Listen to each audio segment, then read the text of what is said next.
AP ప్రజలకు big breaking news. మీ భూములు మీ పేరు మీదే ఉన్నాయో లేవో ఓసారి చెక్ చేసుకోండి. మన కళ్ళ ముందే ఉన్నాయి కానీ ధీమాగా ఉండకండి. ఎందుకంటే కొత్త ల్యాండ్ టైటిల్ యాక్ట్ చిత్రాలు మామూలుగా లేవు. జగన్ ప్రభుత్వం తీసుకొచ్చిన ఏపీ ల్యాండ్ టైటిలింగ్ యాక్ట్ పై ప్రజలు మండిపడుతున్నారు.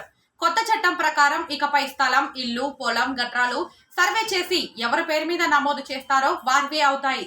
కలెక్టర్, సిపిఎల్ఏ, సబ్ రిజిస్టర్, సివిల్ కోర్టులు ఎవరు ఈ వివాదాల్లో జోక్యం చేసుకోలేరు. చివరికి భూమి సమస్య మీద ఇకపై సివిల్ కోర్టుల్లో దావాలు వేయడం కుదరదు. ఇక ఏ సమస్య అయినా టైటిల్ రిజిస్ట్రేషన్ ఆఫీసరే తీరుస్తాడు. అతని తీర్పు నచ్చకపోతే ల్యాండ్ టైటిలింగ్ అప్పీలేట్ ఆఫీసర్ దగ్గరకు వెళ్ళాలి.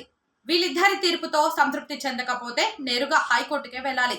చూశారుగా మీ భూముల పరిస్థితి ఏంటో, మీ పిల్లల భవిష్యత్తు ఏంటో. మరి ఇంకెప్పుడు మీరు మేల్కుంటారు? ఎవరికి ఓటు వేయాలో ఆలోచించి నిర్ణయం తీసుకోండి.